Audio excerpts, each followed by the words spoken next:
नमस्कार प्यारे साथियों, स्वागत है आप सभी का एक बार फिर से सारथी नर्सिंग क्लासेस के ऑनलाइन यूट्यूब चैनल के ऊपर, जहां पर आज के वीडियो लेक्चर में हम डिस्कस करने वाले हैं मूड स्टेबलाइज़र ड्रग्स के बारे में। इस वीडियो लेक्चर के अंदर हम देखने वाले हैं कि जो मूड स्टेबलाइजर्स होती हैं यह किस तरह से मूड को स्टेबलाइज करती हैं।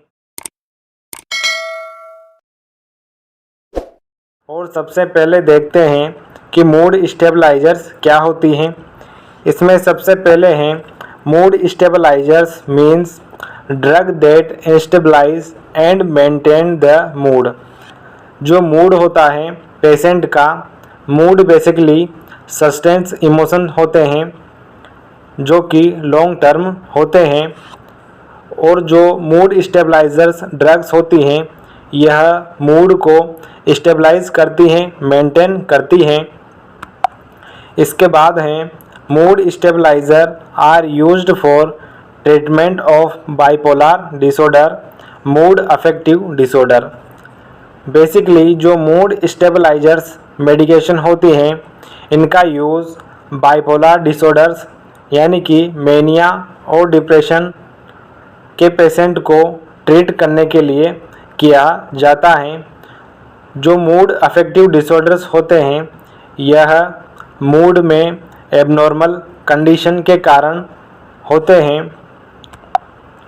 इसके बाद अगला है mood stabilisers are stabilise the level of serotonin, यानी कि जो मूड में डिस्टर्बेंस और इम्पेयरमेंट देखने को मिलता है वह सेरोटोनिन न्यूरोट्रांसमीटर के कारण देखने को मिलता है, जो कि मोस्टली रिस्पॉन्सिबल होता है मूड डिसऑर्डर्स के लिए। इसके बाद हैं some commonly used mood stabilisers are, यानी कि जो commonly mood stabilisers medication use की जाती हैं उनमें पहली है लिथियम, सेकंड है कार्बामाजेपाइन और थर्ड है सोडियम वेलप्रोइट। यह तीन मेडिकेशन मोस्टली यूज़ की जाती हैं। इसके बाद हम देखते हैं जो हमारी फर्स्ट कैटेगरी होती है उसके बारे में, लिथियम थेरेपी। तो देखते हैं कि लिथियम थेरेपी क्या होती है। इसमें हम देखते हैं लिथियम थेरेपी के बारे में। Lithium is a most effective and commonly use drug in treatment of mania. जो लिथियम मेडिकेशन होती हैं यह मोस्ट इफ़ेक्टिव और कॉमनली यूज़ की जाने वाली मेडिकेशन होती हैं जिससे मेनिया का ट्रीटमेंट किया जाता है। मेनिया एक प्रकार की एबनॉर्मल मूड कंडीशन होती है जिसके अंदर पेशेंट का मूड एबनॉर्मल एलिवेशन देखने को मिलता है। इसके बाद हैं certain lithium compounds are also known as lithium salts. जो लिथियम के कुछ कंपाउंड्स होते हैं उन्हें लिथियम साल्ट कहा जाता है। Lithium salt are used in psychiatric medication primarily for bipolar disorder, for mania and depressive disorder. यानी कि जो लिथियम के कुछ सर्टेन कंपाउंड्स होते हैं उन्हें लिथियम साल्ट कहा जाता है, जिनका यूज़ साइकेट्रिक मेडिकेशंस में और प्राइमरली बाइपोलर डिसऑर्डर जैसे कि मेनिया और डिप्रेशन के अंदर किया जाता है। इसके बाद है lithium is taken orally bye mouth. Lithium को ओरली लिया जाता है, माउथ से लिया जाता है। इसके बाद है इंडिकेशन कि जो लिथियम थेरेपी होती है उसका यूज़ कौन कौन सी कंडीशन के अंदर किया जाता है। इसमें पहला है एक्यूट मेनिया, यानी कि एबनॉर्मल एलिवेशन ऑफ मूड, जिसके अंदर पेशेंट का मूड एलिवेशन हो जाता है। इसके बाद है prophylaxis for bipolar and unipolar mood disorder. जो बाइपोलर और यूनिपोलर मूड डिसऑर्डर होते हैं जैसे कि डिप्रेशन और मेनिया, इनके प्रोफाइलैक्सिस यानी कि प्रिवेंटिबल फॉर्म के अंदर लिथियम का यूज़ किया जाता है। इसके बाद है सीजो अफेक्टिव डिसऑर्डर्स, जो सीजोफ्रेनिया होता है उसके अंदर भी एबनॉर्मल मूड एलिवेशन देखने को मिलता है। उस कंडीशन में भी लिथियम का यूज़ किया जाता है। इसके बाद हैं इम्पल्सिव और अग्रेसिव अदर डिजीज़, ऐसी डिजीज़ जिनके अंदर पेशेंट अग्रेसिव होता है, इम्पल्सिव दिखाई देता है, उस कंडीशन में भी लिथियम का यूज़ किया जाता है। इसके बाद है प्री मेंस्ट्रुअल डिस्फोरिक सिंड्रोम, यानी कि जो मेंस्ट्रुअल साइकिल होती है उसके पहले उसके बिफोर भी इस मेडिकेशन का यूज किया जाता है। इसके बाद है बुलिमिया नर्वोसा, जो कि एक प्रकार की बिहेवियरल डिसऑर्डर होता है जिसके अंदर जो चाइल्ड होता है वह एक्सेसिव ईटिंग करता है और परगेटिव बिहेवियर शो करता है, यानी कि सेल्फ इंड्यूस वॉमिटिंग शो करता है। इसके बाद बॉर्डरलाइन पर्सनैलिटी, जो बॉर्डरलाइन पर्सनैलिटी होती है पेशेंट की, उस कंडीशन में भी मूड एलिवेशन देखने को मिलता है। इसके बाद ट्रोकोटिलोमेनिया, यह मेनिया का एक टाइप होता है जिसके अंदर पेशेंट अपने बॉडी हेयर्स को रिमूव करने लगता है अनकॉन्शियसली, उसे ट्रोकोटिलोमेनिया कहा जाता है। इसके बाद क्लस्टर हेडेक के अंदर पेशेंट को जैसे ग्रुप ऑफ सिम्टम्स आते हैं और पेशेंट को सीवियर हेडेक होता है। इस कंडीशन में भी जो लिथियम थेरेपी होती है उसका यूज़ किया जाता है। तो ये थे दोस्तों लिथियम थेरेपी के इंडिकेशन। इसके बाद हम देखते हैं मोड ऑफ एक्शन कि जो लिथियम होती हैं वह किस तरह से एक्शन परफॉर्म करती हैं। इसमें पहला है lithium is ready absorb with peak plasma level occurring in 2 to 4 hours after a single oral dose, यानी कि जो लिथियम होती है वह पीक एब्जॉर्प्शन होता है 2 to 4 hours के अंदर जब हम ओरल डोज लेते हैं। उसके बाद 2 से 4 hours के अंदर इसका पीक लेवल देखने को मिलता है ब्लड के अंदर। इसके बाद है इट इज़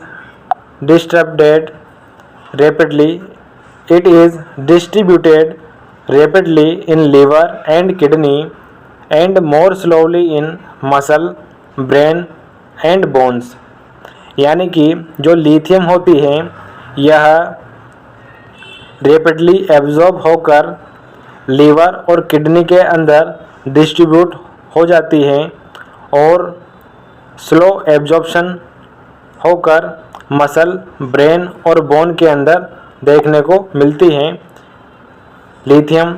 इसके बाद peak level are achieved in about 7 days and elimination via kidney. जो लिथियम होती हैं इसका एब्जॉर्प्शन 2 to 4 hours के अंदर देखने को मिलता है, जबकि ब्लड के अंदर इसका पीक लेवल बनने में 7 days का टाइम लगता है और इसको किडनी के द्वारा एलिमिनेशन किया जाता है, यानी आउट कर दिया जाता है। इसके बाद है lithium is reabsorbed in proximal tubules यानी PCT and influenced by sodium balance. जो लिथियम होती हैं इसका रीएब्जॉर्प्शन प्रॉक्सिमल ट्यूब्यूल्स के द्वारा होता है, जो कि सोडियम के बैलेंस को इन्फ्लुएंस करती हैं या अफेक्ट करती हैं। तो ये थे दोस्तों mode of action of lithium therapy. इसके बाद हम देखते हैं डोज एंड ब्लड लेवल कि लिथियम के क्या क्या डोज होते हैं और इसका ब्लड के अंदर लेवल क्या होता है।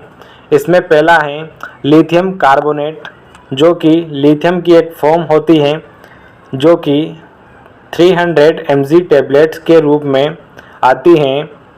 इसके बाद होती हैं लिथियम सिट्रेट, जो कि 300 मिलीग्राम पर 5 ml लिक्विड के साथ दी जाती है पेशेंट को। इसके बाद the usual dose per day in acute mania is 900 to 2100 milligram given in 2 to 3 divided dose. यानी कि जो यूजुअल रेंज होती हैं लिथियम की पर डे एक्यूट मेनिया के लिए वह 900 to 2100 देखने को मिलती हैं, जो कि 2 to 3 डिवाइडेड डोज दी जाती हैं पर डे। इसके बाद ब्लड लिथियम लेवल, जो कि हम लिथियम थेरेपी के दौरान असेस करते हैं, मॉनिटर करते हैं। इसमें थेराप्यूटिक लेवल यानी कि वह लेवल जिस पर लिथियम थेरेपी अपना एक्शन शो करती हैं वह 0.8 to 1.2 milliequivalent per litre होती है। सीरम के अंदर level for treatment of acute mania, acute mania के लिए इस लेवल के अंदर लिथियम प्रेजेंट होनी चाहिए ब्लड के अंदर। Prophylactic level 0.6 to 1.2 milliequivalent per litre देखने को मिलती हैं प्रोफाइलेक्टिक ट्रीटमेंट के दौरान। For prevention of relapse in bipolar disorder, bipolar disorder के मैनेजमेंट के लिए। और टॉक्सिक लिथियम लेवल, जो ब्लड के अंदर टॉक्सिक लेवल हो जाता है वह more than 2 milliequivalent per litre देखने को मिलता है, जो कि डेंजरस कंडीशन होती हैं। इसके बाद देखते हैं side effect of lithium therapy. जो लिथियम थेरेपी होती हैं इस दौरान इसकी टॉक्सिसिटी के कारण क्या क्या साइड इफ़ेक्ट देखने को मिलते हैं। इसमें पहला है न्यूरोलॉजिकल, इसके अंदर पेशेंट में ट्रेमर्स या सीजर्स देखने को मिलते हैं। Motor hyper activity, patient psychomotor activity increase देखने को मिलती हैं। मस्कुलर वीकनेस, पेशेंट के अंदर वीकनेस देखने को मिलती हैं। सीजर्स, पेशेंट को सीजर्स आते हैं, कन्वर्जन आते हैं। और न्यूरोटॉक्सिसिटी देखने को मिलती हैं, यानी कि जो नर्व सेल्स होती हैं उनका डीजनरेशन देखने को मिलता है। इसके बाद सेकंड है रीनल सिस्टम, जिसके अंदर पॉलीडिप्सिया यानी पेशेंट को बहुत ज़्यादा प्यास लगती है, थ्रस्ट लगती है। पॉलीयूरिया यानी कि एक्सेसिव यूरिन आउटपुट देखने को मिलता है। ट्यूबुलर इनलार्जमेंट, जो किडनी की ट्यूब्यूल्स होती हैं वह इनलार्ज हो जाती हैं। नेफ्रोटिक सिंड्रोम, और पेशेंट के अंदर नेफ्रोटिक सिंड्रोम भी देखने को मिल सकता है लिथियम टॉक्सिसिटी के दौरान। इसके बाद हैं कार्डियोवैस्कुलर सिस्टम, जिसमें टी वेव का डिप्रेशन देखने को मिलता है। गैस्ट्रो सिस्टम, जिसमें nausea, vomiting, diarrhoea, abdominal pain आदि देखने को मिलते हैं। इंडोक्राइन, इसके अंदर एबनॉर्मल थायराइड फंक्शन, जो थायराइड ग्लैंड होती हैं उसके फंक्शन एबनॉर्मल हो जाते हैं। वेट गेन, पेशेंट के अंदर वेट गेन देखने को मिलता है। गोइटर देखने को मिलता है पेशेंट के अंदर। डर्मेटोलॉजिकल यानी कि स्किन से रिलेटेड साइड इफ़ेक्ट देखने को मिलते हैं, जिसमें एसिनिफॉर्म इरप्शन, पेप्यूल्स इरप्शन देखने को मिलता है और परसोरियासिस देखने को मिलता है, जो कि स्किन की डिजीज़ होती हैं। इसके बाद कॉन्ट्रा इंडिकेशंस कि कौन कौन सी कंडीशन के अंदर लिथियम थेरेपी नहीं देनी होती हैं पेशेंट को। इसमें पहला है कार्डियक एबनॉर्मलिटीज़। कार्डियक एबनॉर्मलिटीज़ के अंदर जो लिथियम होती हैं वह नहीं दी जाती है, जिसमें कंजस्टिव हार्ट फेलियर MI देखने को मिलता है। इसके बाद हैं रीनल न्यूरोलॉजिकल डिसऑर्डर्स, जैसे कि किडनी से रिलेटेड और नर्वस सिस्टम से रिलेटेड डिसऑर्डर के अंदर भी लिथियम थेरेपी कॉन्ट्राइंडिकेशन होती हैं। इसके बाद थायराइड डिसफंक्शन, थायराइड ग्लैंड के डिस्टर्ब होने के कारण उस कंडीशन में भी लिथियम नहीं दी जाती हैं। इसके बाद प्रेजेंस ऑफ ब्लड डिस्कैरियर्स, यानी कि ब्लड से रिलेटेड किसी डिसऑर्डर में लिथियम नहीं दी जाती हैं। इसके बाद during the first trimester of pregnancy and lactation, जो प्रेगनेंसी का फर्स्ट ट्राइमेस्टर होता है जिसे हम ऑर्गेनोजेनेसिस कहते हैं, और लैक्टेशन के दौरान लिथियम थेरेपी नहीं दी जाती हैं। इसके बाद हाइपोथायरॉयडिज्म के पेशेंट के अंदर भी लिथियम थेरेपी कॉन्ट्राइंडिकेट होती हैं। इसके बाद सीवियर डिहाइड्रेशन, और सीवियर डिहाइड्रेशन के पेशेंट के अंदर भी लिथियम थेरेपी कॉन्ट्राइंडिकेट होती है। सीजर्स की कंडीशन में भी लिथियम थेरेपी अवॉइड की जाती हैं। इसके बाद हम देखते हैं नर्सिंग केयर कि लिथियम थेरेपी के दौरान क्या क्या नर्सिंग केयर प्रोवाइड की जाती हैं और किन किन बातों का ध्यान रखा जाता है। इसमें पहला है drug may cause dizziness and drowsiness, advise to him to avoid driving and other activities required alertness. Lithium therapy के दौरान डिजीनेस और ड्राउजीनेस देखने को मिलता है पेशेंट, जिसके लिए पेशेंट को एडवाइस और सजेशन दिया जाता है कि वह लिथियम थेरेपी के दौरान ड्राइविंग और अटेंशन रिलेटेड एक्टिविटी को अवॉइड करे। इसके बाद है second, advise patient not to consume alcohol when he is on drug. जब पेशेंट लिथियम थेरेपी ले रहा होता है उस दौरान उसे एल्कोहल नहीं लेने के लिए एडवाइस किया जाता है। इसके बाद है assess the regularly sign of side effect like hyponatremia and dehydration. Hyponatremia और डिहाइड्रेशन मोस्ट कैरेक्टरिस्टिक्स सिम्टम होते हैं लिथियम थेरेपी के टॉक्सिसिटी के, तो इन साइन को रेगुलेट करना होता है और मॉनिटर करना होता है लिथियम थेरेपी के दौरान। इसके बाद nursing care assess the regular vital monitoring. इस दौरान पेशेंट की रेगुलर वाइटल मॉनिटरिंग करनी होती है। Assess the regular electrolyte imbalance, और पॉलीयूरिया के कारण इलेक्ट्रोलाइट इम्बैलेंस देखने को मिलता है, जिसे रेगुलर असेस किया जाता है नर्स के द्वारा। Drug therapeutic effect seen after 2 या 3 वीक्स, और लिथियम थेरेपी स्टार्ट करने से 2 और 3 वीक्स के अंदर थेराप्यूटिक इफ़ेक्ट देखने को मिलता है पेशेंट के अंदर। Provide adequate fluid intake, patient को एडिक्वेट फ्लूइड इंटेक करने के लिए कहा जाता है।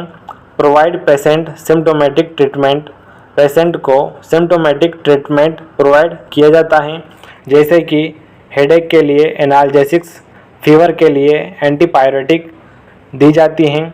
Assess the serum lithium level every week, और every week serum lithium level assess किया जाता है, जिससे कि पेशेंट को टॉक्सिसिटी से प्रिवेंट किया जा सके। तो ये था दोस्तों आज का हमारा बहुत ही इम्पोर्टेंट टॉपिक लिथियम थेरेपी के बारे में। आई होप आज का वीडियो लेक्चर आपको पसंद आया होगा।